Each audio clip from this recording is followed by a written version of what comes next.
Hello friends, आज मैं जिस विषय के बारे में आपसे बात करने जा रही हूँ वह है जीवन में मंत्रों की शक्ति। मंत्र भगवान के प्रति भी हो सकते हैं और अपने प्रयत्नों के प्रति भी हो सकते हैं।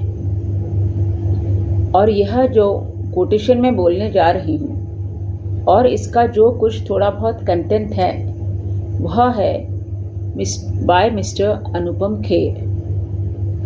Our minds are so devilishly wondersome that they need to be focused on some mantra all the time to remain pure.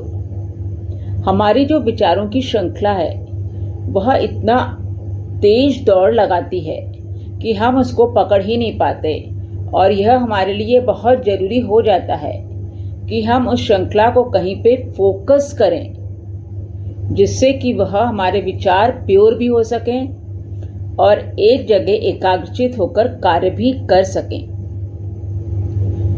हम जीवन को सफल बनाना चाहते हैं, खुशनुमा बनाना चाहते हैं। इसके लिए मेनली 2 मंत्रों की आवश्यकता पड़ती है। एक मंत्र तो होता है कि आप जिस भी ईश्वर के प्रति अपना आस्था रखते हैं, विश्वास रखते हैं, उस ईश्वर के नाम का मंत्र बोलना, और साथ ही मंत्रों का साथ हो और कर्मों का साथ हो तो हम अपने लक्ष्यों की प्राप्ति आराम से ज़िंदगी में कर सकते हैं, अपने गोल्स अचीव कर सकते हैं। और क्या आप जानते हैं कि जो गायत्री मंत्र होता है मंत्रों का राजा कहलाता है। ये बहुत ही अधिक शक्तिशाली मंत्र होता है। यह हमारी बुद्धि को भी तीव्र और तीक्ष्ण बनाता है और हमारे को मेहनत करने की शक्ति देता है अपने लक्ष्य प्राप्ति के लिए, और हमारे विचारों को, हमारे मन का शुद्धिकरण भी करता है। तो हमें मंत्रों का साथ तो लेना है, पर कर्मों का साथ भी लेना है, तभी हम अपने लक्ष्य प्राप्त कर सकते हैं। और जीवन का दूसरा मंत्र होता है हमारा कांस्टेंट प्रैक्टिस। कांस्टेंट प्रैक्टिस से ही हम अपने लक्ष्य प्राप्त कर सकते हैं। मान लीजिए आपको ड्राइविंग सीखनी है, साइकिलिंग सीखनी है, चेस सीखना है या क्रिकेट खेलना सीखना है, कोई भी गेम, कुछ भी चीज़ आपको, पेंटिंग सीखना है, डांस सीखना है, म्यूजिक सीखना है, तो क्या आप केवल बुक्स में पढ़कर ही सीख सकते हैं कि आपने बुक्स पढ़ ली कि हाँ इस तरह से ड्राइव करा जाता है, इस तरह से चेस खेला जाता है, इस तरह से पेंटिंग करी जाती है, तो आपने बुक्स में पढ़ लिया तो क्या आप सीख सकते हैं? नहीं, कभी नहीं सीख सकते। आपको इसके लिए जमीन स्तर पर उतरना होगा, ग्राउंड लेवल पर उतरना होगा, प्रयत्न करना होगा, रेगुलर प्रैक्टिस करनी होगी, तभी तो आप उसमें मास्टरी हासिल कर सकते हैं उस डिसिप्लिन का। जब तक आप मास्टरी हासिल नहीं करेंगे, जब तक आप अपने लक्ष्य की प्राप्ति भी नहीं कर सकेंगे। तो आपको ग्राउंड लेवल पे उतर के, जमीन स्तर पर उतर के मेहनत करनी है, अथक प्रयास करना है, रेगुलर प्रैक्टिस करना है। और कांस्टेंट प्रैक्टिस ही एक ऐसा मंत्र होता है जो हमारे को अपने गोल अचीव करने में सहायक बन जाता है हमारा। अब जीवन के कई पड़ाव होते हैं, उसमें कई अभिलाषाएं होती हैं, कई हमारी इच्छाएं होती हैं। जो स्टूडेंट लाइफ होती है, इस पड़ाव में क्या होता है, मेनली आपकी बुक से कंसर्न होता है, एग्ज़ाम से, टेस्ट से और मार्क्स से रिलेटेड हमारी सारी चीज़ें होती हैं। तो आप कहाँ बढ़ते हो, और आपको इस उम्र में मार्गदर्शन की भी बहुत अधिक आवश्यकता होती है। तो आप किस व्यक्ति से मार्गदर्शन ले रहे हो, आप कैसी बुक्स पढ़ रहे हो, कैसी मेहनत कर रहे हो, और कैसे अपने पास होने के कैसे मार्क्स ला रहे हो, सब ये किस पे डिपेंड करता है? यह आपका उद्देश्य है, यह आपकी मेहनत पे डिपेंड करता है, यह आपका एक मंत्र बन जाता है। आपका क्या मंत्र बन गया कि आपको मेहनत करके हर कक्षा में अच्छे नंबरों से पास होना है। तो ये तो स्टूडेंट लाइफ में हो गया। जब आप बड़े हो जाते हैं, नौकरी करते हैं, तब भी आपको एक बहुत सिंसियरिटी से काम करना है, हार्ड वर्क करना है, तभी आप अपनी नौकरी में भी सफल हो सकते हैं। और जो सद्गुणों का विकास मेनली कौन सी उम्र में हो जाता है? जब आप स्टूडेंट्स रहते हैं, छोटे रहते हैं, बचपन आपका जब रहता है, तो सद्गुणों का विकसित करने से क्या होता है, हमारे मन का शुद्धिकरण हो जाता है। तो यह मंत्र भी आप कब जिंदगी में अपना सकते हैं, जब आपका बचपन का पड़ाव होता है। तो आपको मैंने 2 मंत्र बताए हैं। एक तो ईश्वर के प्रति भी हो सकता है वह मंत्र, और वह मंत्र आपके प्रयत्नों के प्रति भी हो सकता है।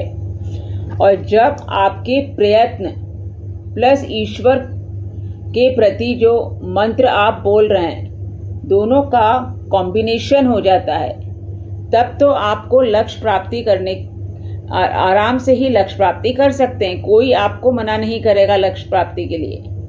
आपकी ज़िंदगी में कोई मुश्किलें नहीं आएंगी, अड़चनें नहीं आएंगी, कोई परेशानी नहीं आएंगी, क्योंकि आप कांस्टेंट प्रैक्टिस कर रहे हैं। साथ में आपके पास ईश्वर का ब्लेसिंग्स हैं, उनकी कृपा दृष्टि है, क्योंकि आप ईश्वर के प्रति भी आसक्त हैं, उनके मंत्रों का जाप भी कर रहे हैं और अपना अथक प्रयास भी कर रहे हैं। तो जब दोनों चीज़ें आपस में मिल गई, तो ये कॉम्बिनेशन तो ज़िंदगी का बेस्ट कॉम्बिनेशन होता है अपनी लक्ष्य प्राप्ति करने का। फ्रेंड्स, मैं इसी से रिलेटेड कहानी नहीं है मेरे पास, एक छोटा सा इंसिडेंट है, जरा ध्यान से सुनिए। एक नदी के किनारे 2 मॉन्क्स थे, 2 साधु थे। एक थोड़ा एल्डरली था और एक थोड़ा यंग था। तो जो यंग मॉन्क था, जो यंग साधु था, उसने देखा कि वहाँ पे वह जो एल्डरली साधु है वह दिन रात मेडिटेशन ही करता रहता है, समाधि लगाए रखता है, बहुत मेहनत करता है और बहुत ही कंसंट्रेशन से, एकाग्रता से वह मेडिटेशन करता है। 1 दिन, 2 दिन, 4 दिन, इस तरह से वह रोज ही मेडिटेशन करता था। तो जो यंग मॉन्क था, यंग साधु था, उसने बोला कि आप रोज ही क्यों मेडिटेशन करते हैं? रोज मेडिटेशन करने से फायदा क्या है? 1 दिन मेडिटेशन कर लीजिए, हो गया भगवान का नाम। तो एल्डरली साधु जो था, उसने बोला कि मैं तुमको यह बात कुछ इस तरह समझाता हूँ। जो ये नदी के किनारे एक छोटी सी बास्केट पड़ी हुई है, इसमें से पानी भर के लाओ, मेरे को प्यास लग रही है और मेरे इस कलश में तुम डाल दो। तो उस यंग मॉन्क को, उस यंग साधु को बड़ा आश्चर्य हुआ कि यह तो जो बास्केट है, इसमें तो बहुत सारे होल्स हैं, ये तो फिश पकड़ने वाली बास्केट है, इसमें मैं पानी भर के भला कैसे ला सकता हूँ जिसमें इतने होल्स हैं। मगर खैर साधु के कहने पर वो गया और वह उस बास्केट को नदी में ले गया और पानी भर के लाया। तो क्या होल्स वाली बास्केट में पानी भर सकता था? नहीं। खैर वो लाया तो थोड़ी बहुत बूंदें उसकी कलश में लाके डाल दी। इस तरह उसने बहुत बार, मतलब अनलिमिटेड टाइम्स उसने ऐसे नदी पे जाता था, बास्केट में से थोड़ा पानी रिसता था, उसके कलश में डाल देता था। अंत में उस एल्डरली साधु ने कहा, अच्छा अब रुक जाओ, और उस कलश में केवल कुछ बूंद पानी ही इकट्ठा हो पाया। तो उसने बोला, इसका क्या फ़ायदा हुआ? आपके पास पानी तो कलेक्ट हो ही नहीं पाया है और आपने मेरे को भी मेहनत करवाई है। तो उसने कहा, तुमने शायद इस बात पे ध्यान नहीं दिया कि भले ही इस कलश में पानी कलेक्ट नहीं हो पाया है, पर क्या यह जो बास्केट है पहले कितनी डर्टी थी, गंदी थी, अब कितनी साफ हो चुकी है। यह बास्केट अपने आप में साफ हो चुकी है। तो इसका मतलब क्या हुआ कि मेडिटेशन भी हमें बार बार क्यों करना है? क्योंकि हमारे मन का शुद्धिकरण होता है। भगवान की भक्ति तो आप तभी कर सकते हैं ना जब आपका मन शुद्ध हो।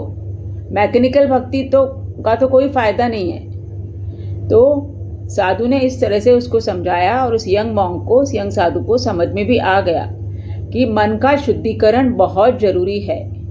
इसी तरह से हमको भी जिंदगी में यदि अपने लक्ष्य प्राप्त करना है तो लगन से, मेहनत से, एकाग्रता का शुद्धिकरण होना चाहिए। जब तक हम एकाग्रता से, मन लगाकर, लगन से, मेहनत से कार्य नहीं करेंगे, तब तक अपने लक्ष्य की प्राप्ति नहीं कर सकते। तो पहले अपने मन को शुद्ध बनाइए, अपनी अंदर की हिम्मत को जगाइए, तभी आप अपने कार्यों को आगे बढ़ा सकते हैं, कर सकते हैं। सो फ्रेंड्स, इस इंसिडेंट से और इन बातों से आपने क्या सीखा?